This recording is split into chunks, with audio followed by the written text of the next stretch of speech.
بسم اللہ الرحمن الرحیم الحمد للہ رب العالمین بار الخلائق اجمعین والصلاة والسلام علی عبد اللہ ورسولہ وحبیبہ وصفیہ وحافظ سرہ ومبلغ رسالاتہ سیدنا و مولانا ابی القاسم محمد اللہم صلی علی محمد وآل محمد وعلى آل بیتہ الطیبین الطاہرین المعصومین لا سیما امیر المومنین علی بن ابی طالب صلوات اللہ وسلامہ علیہ ولعنۃ اللہ علی اعدائہم اجمعین من الآن الی قیام یوم الدین. اما بعد، بسم اللہ الرحمن الرحیم. ھذا ما امر بہ عبد اللہ علی امیر المومنین مالک ابن الحارث الاشتر فی عہدہ الیہ حین واللہ مصر جبایت خراجہا و جہاد عدوہا و استصلاح اہلہا و امارت بلادہا امرہ بتقوی اللہ. پروردگار عالم سے سب سے پہلے تو ہماری یہ دعا ہے کہ اس ماہ رمضان میں ہماری عبادات کو، ہماری اطاعتوں کو اپنی بارگاہ میں قبول فرمائے اور ہمیں مزید اس ماہ کی معنویت و روحانیت سے اور اس کی فضیلتوں اور اس کی برکتوں سے استفادہ کرنے کی توفیق عطا فرمائے.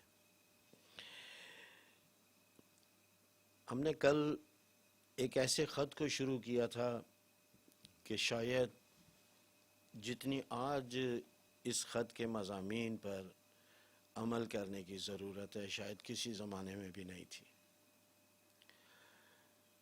انتہائی برے حالات تھے مصر کے کہ جس وقت مولا امیر المومنین نے جناب مالک کو بھیجا مصر میں اور ایک پورا حکومتی دستور طریقہ کار جو ہے ایک آئین بنا کر دیا کہ مالک وہاں پر جانے کے بعد تم نے زندگی کیسے کرنی ہے. ایک دو نکات کو ہم نے کل آپ کی خدمت میں عرض کیا تھا، تھوڑا سا اس کی طرف اشارہ کرتے ہوئے ہم آگے چلے جاتے ہیں، اور وہ یہ تھا کہ مولا امیر المومنین نے اس خط کو بسم اللہ سے شروع کیا، اس عہد نامے کو بسم اللہ سے شروع کیا. اور آپ لوگوں کو معلوم ہے کہ بسم اللہ کی انتہائی برکات ہیں اور پروردگار عالم کی حمایت اور اس کی توفیقات اس کام میں، اس عمل میں شریک ہوتی ہیں کہ جس میں بسم اللہ سے شروع کیا جائے. ایک بات کو میں یہاں پر تھوڑا سا شکوہ بھی ہے میرا، ہمارے جو پاکستان میں ہمارے جو مصنفین ہیں جو کتابیں لکھتے ہیں، میں نے اکثر کتابوں میں دیکھا ہے ان کے اندر بسم اللہ ہی موجود نہیں ہوتی، اور سب کچھ لکھ دیتے ہیں بسم اللہ کے اوپر، کچھ بہانے کرنے لگتے ہیں کہ جی کوئی احترام نہیں کرتا. نہیں، آپ اپنا کام کریں، دوسرا احترام کرے نہ کرے اس کی ذمہ داری ہے کہ بسم اللہ کا احترام کرے. ایک عہدیداروں کو تلویحاً اشارتاً ایک نصیحت کرتے ہیں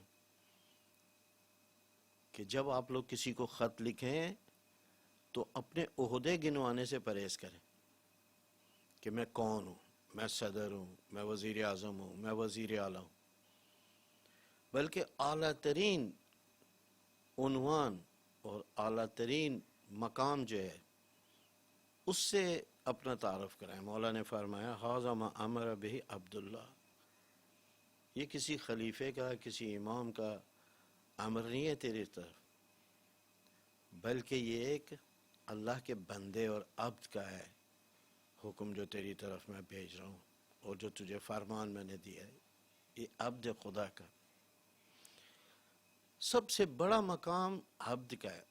آپ لوگ نماز کے اندر بھی پڑھتے ہیں اشہد ان لا الہ الا اللہ وحدہ لا شریک لہ و اشہد ان محمدا عبدہ. پیغمبر اکرم کا تعارف آپ کسے کراتے ہیں؟ عبد سے. اسی طرح سورہ اسراء میں جو معراج کے متعلق ہے، سبحان الذی اسری بعبدہ، مقدس و پاک ہے وہ ذات کہ جو اپنے بندے کو لے کے گئی. مقام عبودیت بہت بڑا مقام ہے. لہذا کسی بھی پوسٹ اور کسی بھی مقام کی شخصیت کو اگر معاشرے میں کوئی کام کرنا ہے، سماج میں کوئی کام کرنا ہے، تو ایک اللہ کا بندہ سمجھ کر ان کاموں کو انجام دے. تمام کاموں کو سایہ عبودیت کے اندر وہ انجام دے تاکہ اس کے اندر غرور و تکبر پیدا نہ ہو. اس کے بعد عرض کیا تھا کہ مولانا نے یہ دستور جو دیے تھے مالک کو، اس میں 4 اہم دستور دیے. سب سے پہلا دستور تو یہ کیا کہ مالی اور اقتصادی امور کی طرف توجہ. جبایت خراجہا،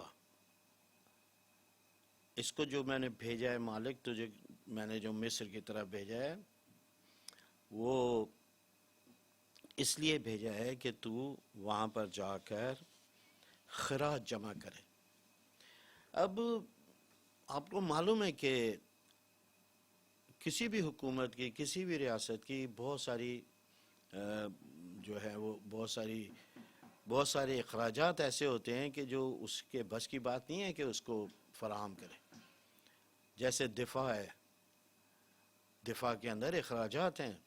حکومتی جو عاملین ہیں، جو ملازمین ہیں، ان کی تنخواہیں ہیں، یہ ساری کی ساری کہاں سے پوری ہوں گی؟ یہ اسی خراج سے پوری ہوں گی، یعنی اس ٹیکس سے پوری ہوں گی جو ٹیکسز ہیں. آج دنیا جو ہے اس کے اندر ترقی یافتہ ممالک کو اگر آپ لوگ دیکھیں، جتنے بھی ترقی یافتہ ممالک ہیں جہاں پر انسانوں کے حقوق کو ادا کیا جا رہا ہے، ان کا خیال رکھا جا رہا ہے، اگر آپ ان کے ٹیکسوں کا ریشو دیکھیں تو ہر ایک ملک کا ریشو 90 سے اوپر ہے. لوگ ٹیکس دیتے ہیں، اس کے مقابلے میں حکومت پابند ہے کہ ان کو سہولیات فراہم کرے. بد نصیبی ہمارے ملک کی یہ ہے کہ ہمارے ملک کی اکثریت ان ٹیکسوں کو ادا نہیں کرتی ہے. تھوڑا بہت جو زبردستی ٹیکسز لیے جاتے ہیں، کبھی وہ بجلی کے مد میں ہے، کبھی گیس کے مد میں ہے، کبھی کسی اور میں ہے، کسی گاڑی خریدنے کے مد میں ہے، وہ لوگوں کا ہی پیسہ ہے جو ان سے لیا جاتا ہے اور پھر ان کو صحیح معنوں میں بھی خرچ نہیں کیا جاتا.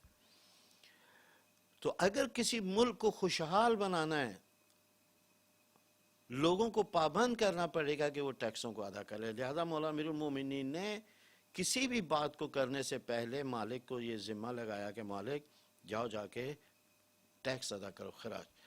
اب یہاں پر اگر ہم لوگ خراج کی بات کریں تو خراج کا مطلب اگر ٹیکس نہیں ہے، ایسا نہیں ہے کہ، اور آپ لوگوں کو معلوم ہے کہ یہ ان سرزمینوں سے جو کمائی ہوتی ہے جن کو مسلمانوں نے فتح کیا ہے، یہ فقط اس کا نہیں ہے کہ زمینوں کے اوپر جو آبادیاں ہو رہی ہیں وہاں سے جو ہے نا اس کے ٹیکس لیے جائیں، بلکہ علماء فرماتے ہیں کہ یہاں پر مولا امیر المومنین نے ایک وسیع بات کو کہا ہے ٹیکس کے بارے میں، اور وہ یہ ہے کہ جو وجوہات شرعیہ ہیں، خمس و زکوٰۃ ہیں، اس کو بس دیکھیں آپ لوگ اقتصاد کی اہمیت کو اور اکانومی کی اہمیت کو کوئی فراموش نہ کرے. مولا امیر المومنین نے پہلی ذمہ داری مالک کی یہ لگائی کہ ٹیکس سے زیادہ ٹیکس ان لوگوں سے حاصل کریں.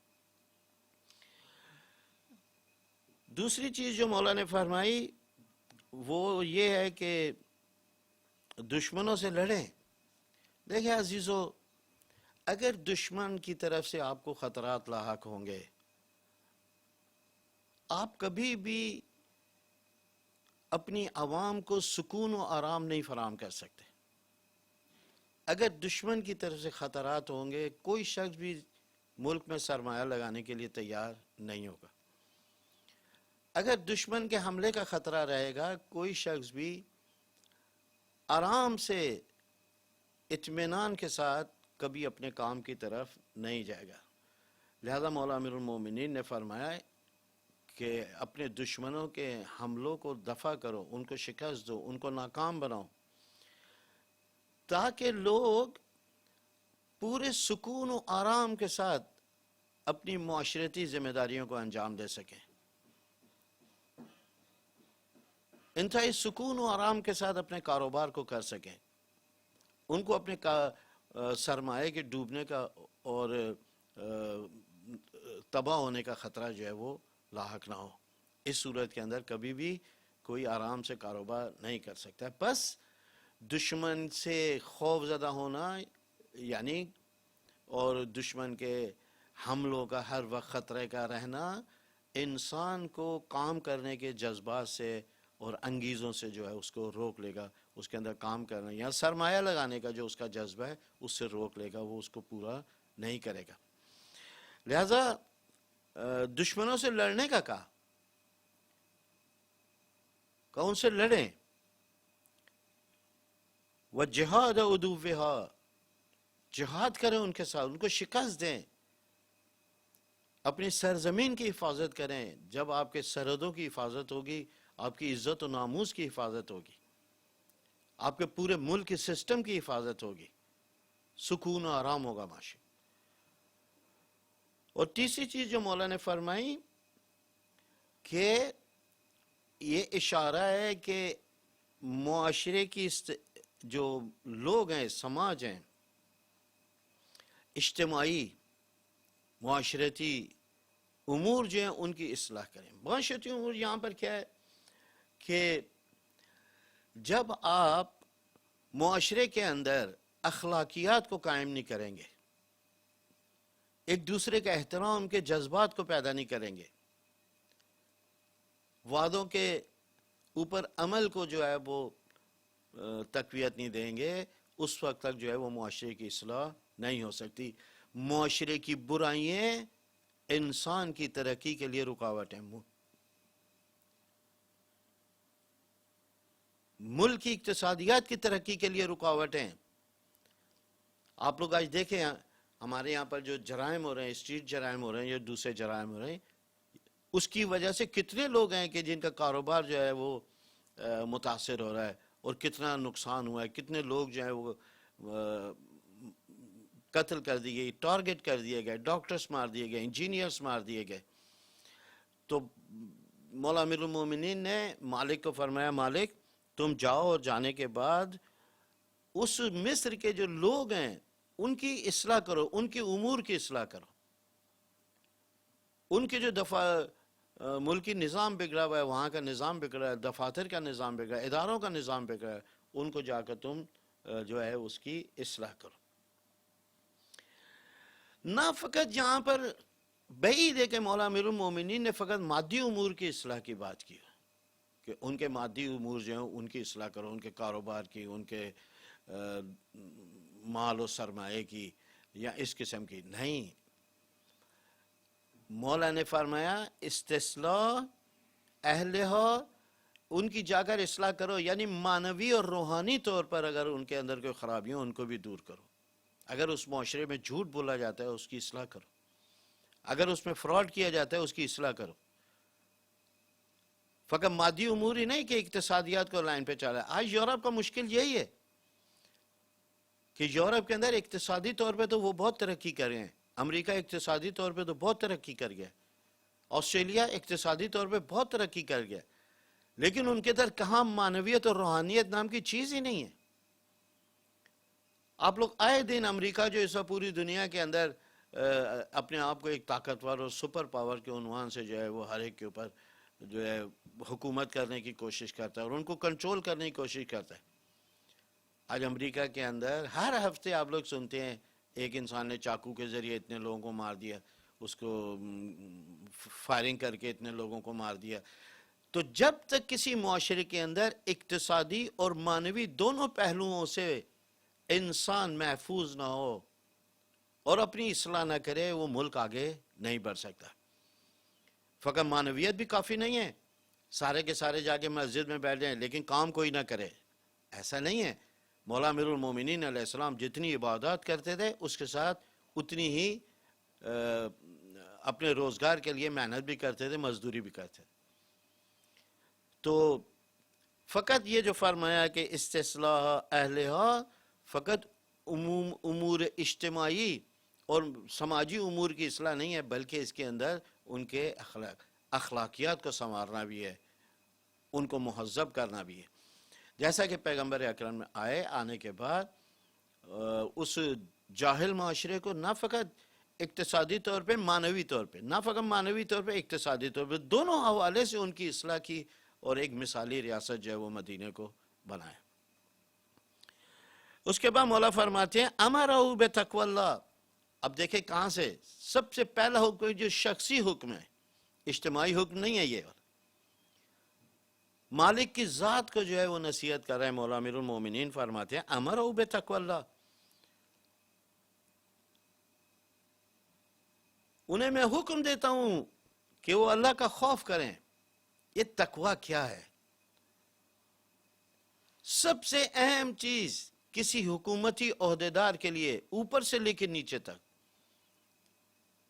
ایک کلرک سے لے کر وزیر اعظم تک، صدر تک، سب سے اہم چیز جو ہے وہ خوف خدا ہے۔ یہ خوف خدا ہے کہ جو انسان کے حقوق کو ادا کرنے پر انسان کو مجبور کرتا ہے۔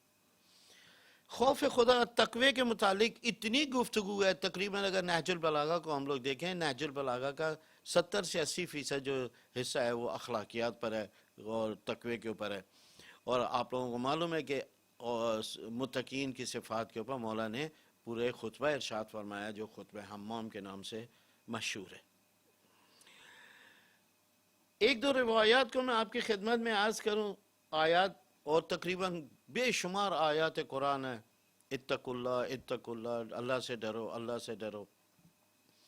اور بعض اوقات آیات کے اندر جو ہے وہ تقوی کے آثار کو بھی بیان کیا ہے، جیسے فرمایا من یتق اللہ یجعل لہ مخرج۔ پروردگار عالم متقیوں کو، ایک شاید وجہ یہ بھی ہو کہ جو شخص تقوی الہی کو اختیار کرتا ہے، خوف خدا رکھتا ہے، پروردگار عالم اس کو کبھی بھی بند کلی میں نہیں روکتا، کسی بھی مشکل میں اس کو بیٹھنے نہیں دیتا ہے، یجعل لہ مخرج، اس کے لیے کوئی نہ کوئی راہ نجات جو ہے وہ اس کے لیے قرار دیتا ہے۔ مشکلات میں اس کو ٹھہرنے نہیں دیتا ہے، مشکلات میں اسے فنا نہیں ہونے دیتا ہے، مشکلات میں اسے شکست سے دوچار نہیں ہونے دیتا ہے۔ یجعل لہ مخرجا ویرزقہ من حیث لا یحتسب۔ دو اثر جو ہے اس کے اندر بیان کیے گئے اس آیت شریفہ میں، سورہ طلاق کی دوسری اور تیسری آیت۔ ایک تو یہ کہ پروردگار مشکلات میں انسان کو تنہا نہیں چھوڑتا ہے، تقوی کا ایک یہ فائدہ ہے، اور دوسرا ایسی راہوں سے اس کو رزق عطا کرتا ہے جس کا اس کو خیال میں بھی نہیں ہوتا ہے، تصور میں بھی نہیں ہوتا ہے، اس کے گمان میں بھی نہیں ہوتا ہے کہ یہ رزق مجھے کہاں سے ملا۔ یہ تقوی کے دو اثر جو ہیں اس سورہ طلاق کی اس آیت شریفہ کے اندر بیان۔ مولا امیر المومنین علیہ السلام عجیب ہے، تھوڑی سی مولا کے اقوال جو آپ کے خدمت میں عرض کروں۔ یہ ایک چھوٹی سی گفتگو ہے کہ جو مولا نے جنگ صفین سے جب کوفے کے قریب پہنچے تو وہاں پر قبرستان کے قریب جب پہنچے، وہاں پر مولا نے قبروں کو دیکھ کر ایک خطاب کیا، فرمایا وَقَدْ رَجَعَ مِنْ صِفْ فَأَشْرَفَ عَلَى قُبُورِ بِظَاهِرِ الْكُوفَةِ۔ جب کوفے کے قریب پہنچے تو وہاں پر ایک قبرستان پر مولا کی نگاہ پڑی، تو قبروں کو دیکھ کر یہ ارشاد فرمایا یا اہل دیار الموحشہ، اے وحشت زدہ گھروں۔ اس کے بعد فرماتے ہیں والمحل المفکرہ، غربت کی جگہ، ایک تو وحشت کی جگہ، پھر غربت کی جگہ۔ غربت کی جگہ یعنی یہاں پر غریب، غربت سے مراد یہ نہیں ہے جیسے یہاں پر کوئی جس کے پاس پیسہ نہیں ہو تو وہ غریب ہے، یا جس کے پاس وسائل نہیں ہو غریب ہے۔ غربت کا یہاں پر جو معنی ہے وہ تنہائی ہے۔ امام غریب الغربا امام رضا علیہ الصلوۃ والسلام، ان کو غریب اس لیے کہتے ہیں کہ ان کے قریب کوئی نہیں تھا، تنہا تھے. مفکرہ، غربت کی جگہ. والقبور المظلمہ، اندھیری قبریں.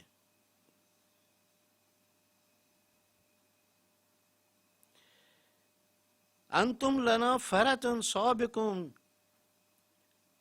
تم لوگ ہم سے پہلے آ گئے،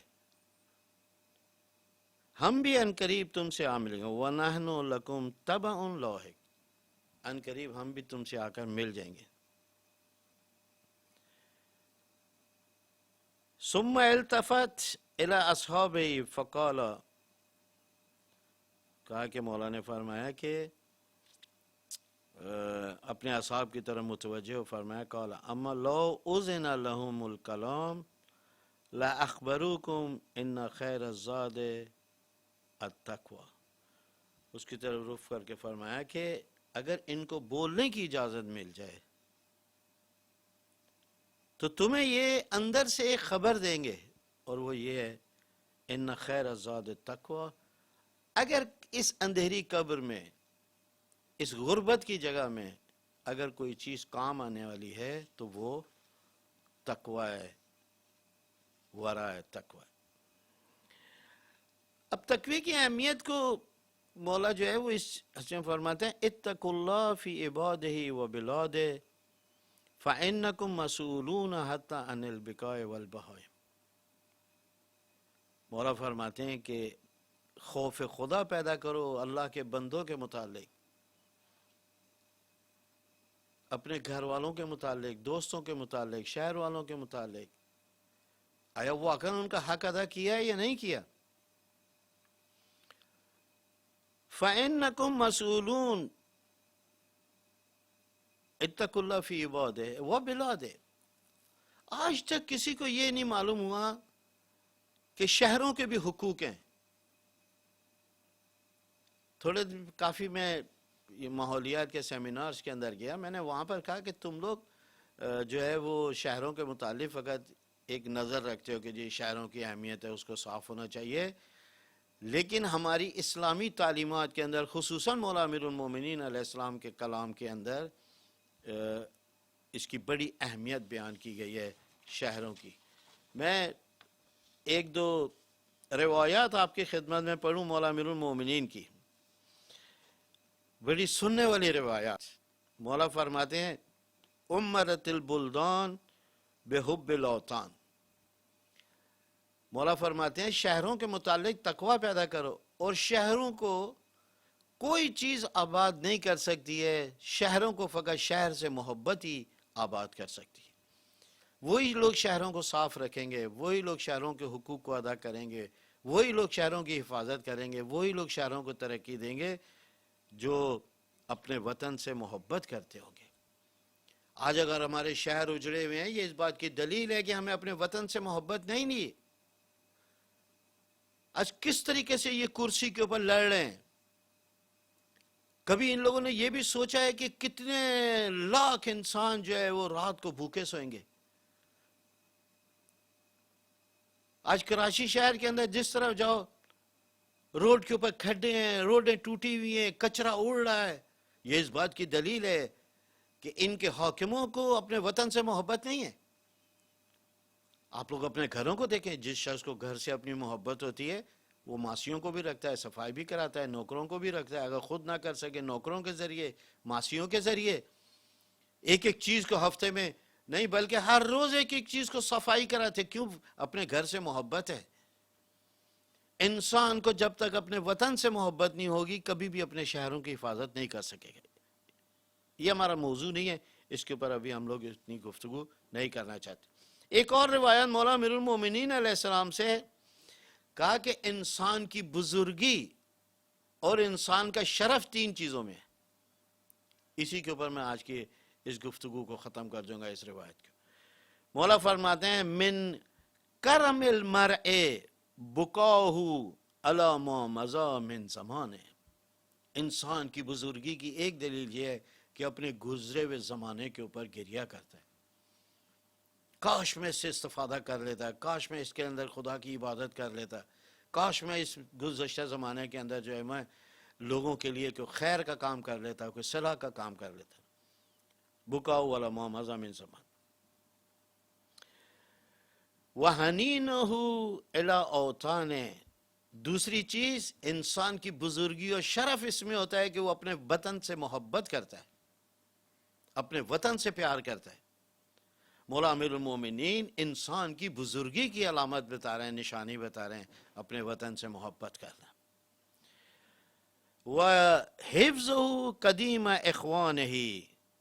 اور تیسری چیز مولا فرماتے ہیں اپنے دیرینہ اور اپنے قدیمی دوستوں سے روابط کو برقرار رکھنا، ان کے ساتھ ملتے جلتے رہنا، اپنے پرانے عزیز دوستوں کو نہ بھلانا ہے. یہ انسان کی بزرگی اور اس کی شرف کی دلیل ہے.